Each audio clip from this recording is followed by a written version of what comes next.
Hello folks, and welcome back to the channel. Together with these great partners, we are able to bring you quality information to help you reach your whitetail habitat goals quicker but more proficiently. Northwoods Whitetails, Plot Doctor, Harper Growing Solutions, Scent Thief, Real Wood Productions, First Form Outdoors, Ace Hardware of Harrodsburg, Kentucky.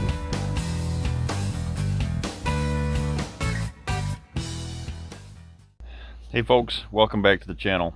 You're probably asking yourself, why in the world would you do a October lull video at the end of the lull instead of the beginning of the lull? But today we're going to do kind of in the reverse here. I intentionally did this one later for that reason. So let's start it off here, guys. The lull, October lull, is very real. It's a very real thing. But the myth is behind what is it. The October lull, guys, is not some magical thing that just happens in the deer woods around the entire whitetail range every year. And it's not. I've been doing this, for a living since 2000, all over the country. Do it now. As a design with multiple clients from multiple parcels, and I'm telling you, the fact of the matter is the lull is real, but it's made by pressure. So for example, any state that opens up in September has a September lull. Any state that opens up in October has an October lull. The problem lies here. A state that opens up in September could, and most of the time does, experience a September and October lull. And why is that? Is because of pressure, right? So the sooner that everyone educates themselves on that, the sooner that your experiences will go to the next level. So who experiences, let's just dive right into this one, right? Who experiences the October lull? And why are we doing this at the end, right? Not at the beginning. The October lull, most of the hunters around the country that experience the October lull, they are hunters that are what we call food plot hunters, right? And don't take that the wrong way. That's just the best way to categorize somebody, right? Or the hunting strategy. If you're hunting on top of your food plots, not the movement, let's say, going to and from those food plots. Now, hopefully you're not hunting on those in the mornings, which sadly a lot of folks are, because a lot of big name people in this world, in this industry, do that in states that are very low pressure. If you have experienced that, if you are doing that this year and you experience what you would refer to as a lull, look back and be very crucial on yourself. Are you one of those hunters, right? So on the other side of that is folks that are what we relate to as the mobile hunter, right? The mobile hunter is someone such as folks right now, the big thing is the saddles, right? We're jumping from tree to tree, and we are a lot of times being way more aggressive because of that approach than you should be. And what happens is you are creating, or you're forcing the lull because you're pushing in way too far. So with that being said, those two situations most of the time are who experience the October lull right off the bat. If I have a client that calls me and we start talking about the lull and they say, oh yeah, I don't believe it's pressure, them are the things that I ask right out. Do you hunt on your food plots, and are you a mobile hunter? And 99.9% of the times, both of those are answered yes. So I get this question, like I said, guys, I get this question all the time. Okay, if you say it's pressure, if you say October lull is all about the pressure, why am I experiencing it? Because I don't pressure. I'm not pressuring my farm. I don't feel like I've pressured it. I've took your advice. I've taken advice of others. I haven't hunted an AM yet. Maybe I've got 1 or 2 AM sits like I have, and we're the 20th or 21st of October, and I still am experiencing the October lull. Why am I experiencing that October lull? Because I can tell you without a reasonable doubt, it's not me, right? That's a question I get. Very great point. And here's the problem with it, guys. Most of the country experiences the October lull because of that, because of the reason that you are just a piece of the problem, right? So if you're in an area that is commonly known for the October lull, it's because of you're experiencing that because your neighbors and everyone around you is creating that October lull.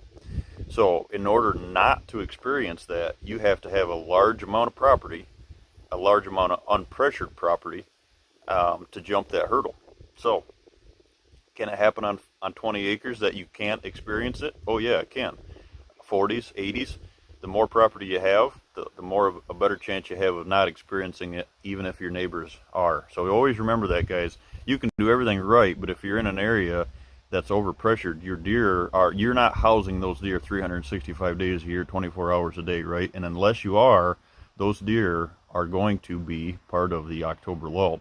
So what do you do if you're in an area like that, right? And it's you're fighting that, and every year you try to up your game. You have to make sure your strategies are bulletproof, right? You have to be that farm. You have to be those hunters in that area, that camp in that area, those hunters in that area, on the leased property, owned property. You just have to bump your game up tenfold to what somebody else is doing in the area. Access and exits, one of the big things I see. Just because we go into a stand one way, you know, most accesses I see into a stand are clean, and there's only one trail. So what that tells me is you're going in the same way you're going out. If there's a possible way that you can go in one way and out is through your food plots, so you don't pressure the bottoms, huge piece of the puzzle. Sadly, a lot of folks go in the same way they go out, right? Or they go out the same way they go in. So stuff like that is what totally changes your outcome, even if everybody else is causing it and you're not. So if that's a very common topic, right, and very common something that comes up between clients and I, what do I recommend? How do I cure it? The quickest thing that I can teach you guys here on the channel or my clients out of field are don't chase the movements. And I know it goes against everything you've ever been taught. You know, we go from food plots, then we go from the food plots, we go to the oaks, we go from the oaks, we go to scrapes, we go from the scrapes back to food plots. It's this never-ending chess match, right? It wasn't until years ago, guys, that I really myself didn't understand the importance of not chasing the movements and relying more on that preseason scouting, history of the area, history, and using your topographical maps and your contour and edge. The chase is what creates that pressure, right? So if you were this year, again, the reason that we're doing it at the end is because I wanted folks to be able to point the finger or have some information through your season. Are you a part of that problem? And if you guys don't take this the wrong way, because if you're part of the problem, you're not the only person in the world. It starts there. You have to know when to realize that the lull is a lull for a reason, and you are part of the reason. Now, in order to cure that, right, you have to be part of the solution. So how do you cure that? There's many things that we could talk about, but what it is to me, guys, first and foremost, is that chase mentality. Don't chase. So, like I said, hard for folks to believe, hard for folks to understand. But my tree stands don't move. Now, I might add a stand here, or I might, add a ground blind. I did this year, but it was in a spot that I already had in mind. It was easy to get in with a ranger and put it there if needed. But next year, I might not have to do that. And how you gauge that is every buck is different.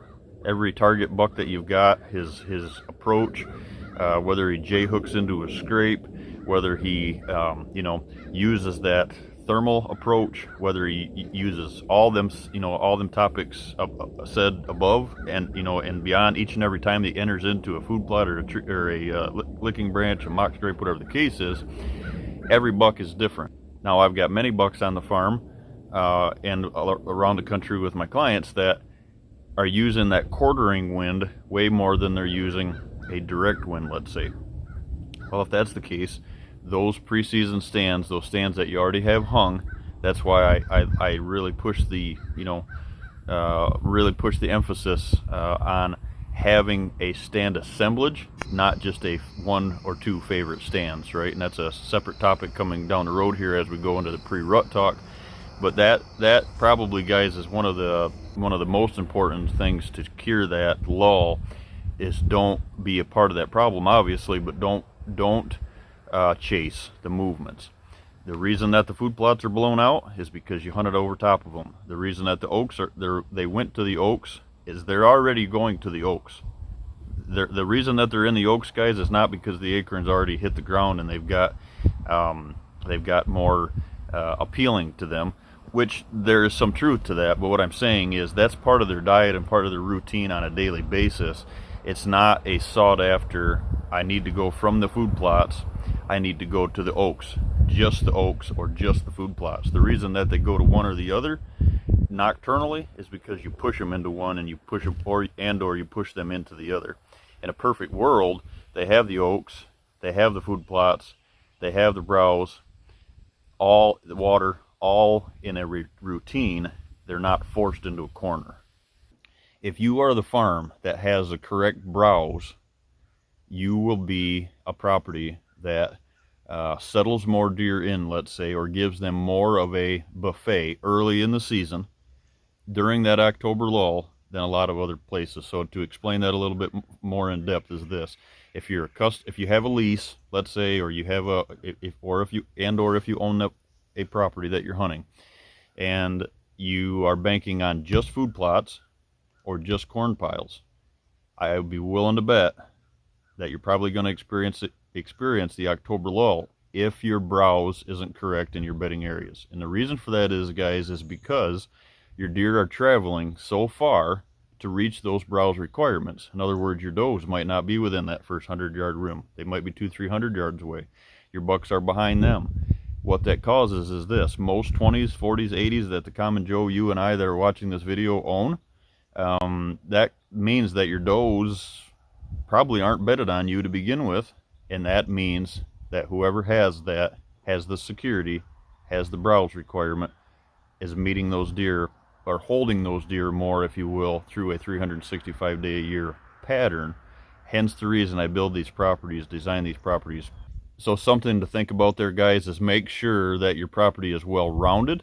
Your browse requirements are being met, because if the better your browse and the more of a buffet you have, like I said, guys, I really believe that there's something to be said for that, because you're keeping those deer closer. Therefore, maybe they don't have to experience that other drama, let's say, or that other pressure from neighboring areas. So maybe that means that you have to bump up and hold more deer in your area. If you're going to hold more deer, though, on your farm, let's just use that as an example, you bump up the deer number on your property so you don't experience the lull. You really have to make sure that you're not bumping those deer out that you've invited to the plate. So it all ties together, but it all goes back to the key ingredient, right? Pressure and keeping it low. How do you fix it? How do you not experience it going into 2024? I really believe that you should, like that old saying, and I've said it on the video before, if you point your finger, there's always three fingers pointing back at you, right? Now is the time. Now is the time to be honest with yourself, and say, did I experience the October lull? Is it my fault and or the neighbors, or is it just the neighbors? And how do I jump that hurdle for next year? Because what I think you'll find, like I said, guys, before, I really think you'll find is if you look at the pre-rut and the rut experiences that you're going to have this year, and it doesn't work, and there's a missing piece of the puzzle, and you can honestly tell yourself that you're not a piece of the puzzle, it's a direct connection back to the October lull, because that area that you're in, or yourself, it's trickled in. That pressure has not stayed in October. It's ran over until November. Start now. Don't start 10 days from now. Start now. Really strategize and go forth with those less pressure movements. If you are one of the clients that I get to visit this year, have this knowledge written down, have this knowledge proven, your trail cameras, pictures, your all of this log, so we can go over it. Because if you are in that October lull, we can bust it. We can make it so you don't experience it to the most that we possibly can, right, in your area. Now, like I said, the more that it's in the area, the harder it's going to be to break, right? It's kind of like that, I hate to use this as an example, but the disease side of it, kind of the you know, the CWD or anything like that, right? EHD, for example, you can't get rid of it, but you can definitely do things to not be such a part of it, right? So that's what we're going to focus on here, guys. That's why I did this late, like I said. Really take these points and put yourself in those shoes and really ask yourselves the question: was I a part of the October lull this year? If I was, why? Were I sitting on my food plots? Was I a mobile hunter? Is it because it's happening, everybody else in the community is doing these things? How do we fix it? How do we move forward? So